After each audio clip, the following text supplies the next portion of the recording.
ধ্রুব রাঠি, এনাকে আশা করি সবাই কম বেশি চেনেন। 23 মিলিয়নের বেশি সাবস্ক্রাইবার্স এনার চ্যানেলে আছে। ইনি যে কোনো টপিককে খুব সহজ ভাষায় তার ভিডিওর মাধ্যমে মানুষকে বুঝিয়ে থাকে। তার ভিডিওতে দেখি আমিও অনেক কিছু শিখতে পেরেছি এবং বুঝতে পেরেছি। আমিও তার ভিডিও দেখে কি শিখতে পেরেছি এবং বুঝতে পেরেছি সেটাই আপনাদেরকে বলব, তাও আবার প্রুফ দিয়ে। চলুন তাহলে শুরু থেকে শুরু করা যাক। नमस्कार दोस्तों, नमस्कार दोस्तों, नमस्कार दोस्तों, नमस्कार दोस्तों, नमस्कार दोस्तों।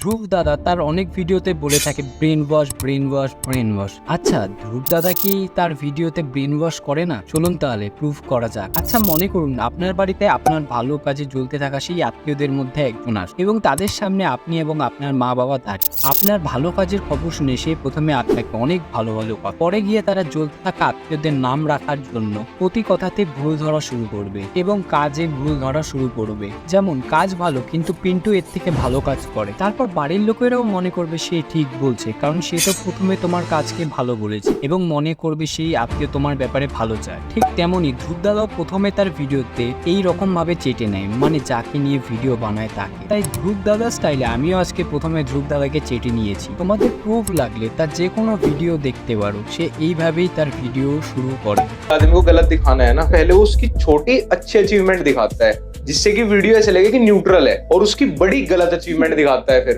जिससे कि आदमी को लगे neutral neutral neutral neutral neutral ही है। আরে দাঁড়াও, এখনো অনেক কিছু প্রুফ করা বাকি আছে।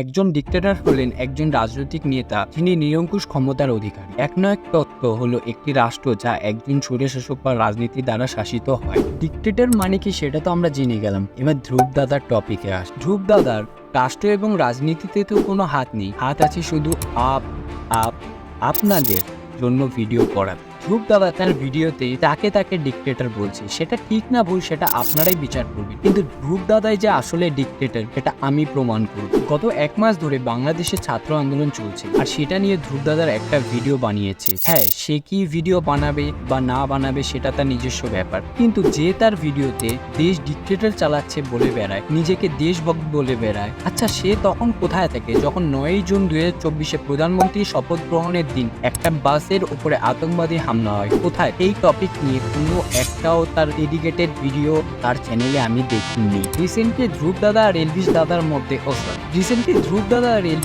মধ্যে একটা ঝগড়া চলছে। এলভিস দাদা ধ্রুব দাদাকে নিয়ে 41 মিনিটের একটা গোটা ভিডিও বানিয়েছে। সেইখানে সে অনেক টপিক তুলে ধরেছে এবং ধ্রুব দাদা সেটা রিপ্লাইও দিয়েছে, কিন্তু অনেক টপিক বাদ দিয়েছে। সেইখান থেকে আমি একটা টপিক তুলে ধরছি। যেমন, ধ্রুব দাদাকে এলভিস দাদা একটা প্রশ্ন করে যে দেশের মানুষদের জন্য বলছিল ইলেকশনের আগে একটা ভোট খুবই প্রয়োজনীয়, সবাইকে ভোট দেওয়া দরকার, কিন্তু সেই ভোট দিল না কেন? ঘুরপাক খাওয়া এটাকেই বলে। যখন অন্যান্য দেশে কিছু হয় ঠিক তখনই ধ্রুব দাদার ভিডিও এসে পড়ে। কিন্তু যখন বাংলাদেশের দুর্গাপূজার সময় দুর্গা প্রতিমা ভাঙা হয়েছিল এবং ইন্ডিয়া 2023 ওয়ার্ল্ড কাপে ফাইনালে হেরে যাওয়ার পর বাংলাদেশের লোকেরা এবং তাদের দেশের নিউজ চ্যানেলরা যেভাবে ইন্ডিয়াকে খারাপ করেছিল এবং খারাপ কথা বলেছিল, তখন তো আমি ধ্রুব দাদার কোনো এই বিষয় নিয়ে ভিডিও আমি দেখতে পাইনি। আমি তো ভুলেই গিয়েছিলাম, ধ্রুব দাদা তো শুধু ট্রেন্ডিং টপিক নিয়ে ভিডিও বানায়। देश में कोई भी टॉपिक न्यूज में आता है तो ऑफ कोर्स जो टॉप यूट्यूबर्स हैं उस पर वीडियोस बनाएंगे, मैं वीडियो बनाऊंगा उस चीज पर। আচ্ছা, আপনারাই বলুন তো, আমি যে এই টপিকগুলো তুলে ধরলাম সেগুলো কি সত্যিই তখন ট্রেন্ডিং ছিল না? তাহলে ধ্রুব দাদা কেন এই টপিকগুলো নিয়ে ভিডিও বানালো না? কারণ পাবলিক সেই রকম ভাবে তখন ভিডিওটা দেখতো না। ভিডিওতে ডিক্টেটর লেখার পর যেই রকম ভাবে পাবলিকরা ভিডিও দেখেছে, একদিক দিয়ে ভিউজ গেমও খেলবে আর একদিক দিয়ে বলবেও যে আমি দেশের জন্য লাস্ট পর্যন্ত লড়ে গেছি। আর ধ্রুব দাদা যে আপনাদের জন্য ভিডিও বানায় সেটা আমি প্রুফ দিচ্ছি। আচ্ছা, আপনি যদি একটা ইউটিউবার হন এবং আপনার ভিডিও যদি কোনো পলিটিক্যাল পার্টি ভোট ব্যাংক হিসাবে কাজ করে এবং সেই পার্টি যদি আপনার ভিডিও তাদের ভোটের জন্য ব্যবহার করে, তখন কেমন লাগবে? হ্যাঁ, ধ্রুব দাদার এটাতে খারাপ লাগেনি। ধ্রুব দাদার ভিডিও দিল্লিতে ভোটের আগে গাড়িতে এবং রাস্তাতে টিভি লাগিয়ে দেখানো হয়েছে, আর দেখিয়েছে এটাকে ধ্রুব দাদার প্রিয় আপনাদের পার্টি। কি ডিক্টেটরের আসল মানে কি বুঝতে পারছেন আপনারা? রিসেন্টলি ধ্রুব দাদাকে রিপ্লাই দিতে গিয়ে অভিয়ান নিউ নামে একটা ইউটিউবার ধ্রুব দাদার না বলা সেই টপিকগুলো নিয়ে কথা বলেছে। ऐसे कई सारे वीडियोस हैं जो हमसे बनाना मिस हो गया, जैसे आपसे भी होते हैं। जैसे उदयपुर के कन्हैया लाल की केस आपने मिस कर दी। मैं समझ सकता हूँ आपको आपके चैनल पर कौन से वीडियोस अपलोड करने चाहिए और कौन से नहीं, ये मेरी एक्सपर्टीज नहीं है, ये आपका decision.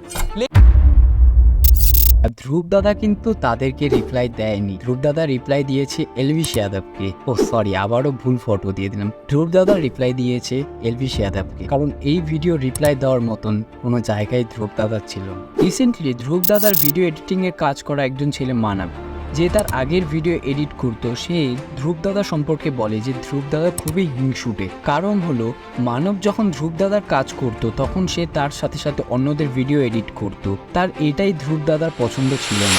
I stopped working for Dhruv because Dhruv ने मुझे किसी भी और तरीके के काम पकड़ने से मना कर दिया था और यही देख के ध्रुव ने अपने वीडियोस के एंड में एडिटर्स को क्रेडिट देने भी बंद कर दिए थे, ताकि कोई भी पोटेंशियल क्लाइंट ध्रुव की वीडियोस में एडिटर्स के क्रेडिट देख के उन्हें डायरेक्टली अप्रोच ना कर पाए। সেটার কারণটা কি আমিও জানি না, কারণ মানব তো ধ্রুব দাদার কাছে সাইন ছিল না। মানব ধ্রুব দাদার ভিডিও এডিট করে দিত, ধ্রুব দাদা তাকে টাকা দিত।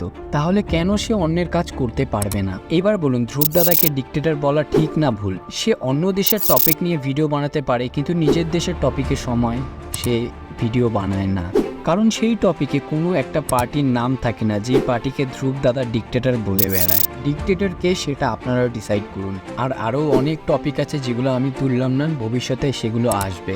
ভিডিওটি ভালো লাগলে লাইক করবেন, সাবস্ক্রাইব করবেন এবং এই ভিডিওটি শেয়ার করবেন।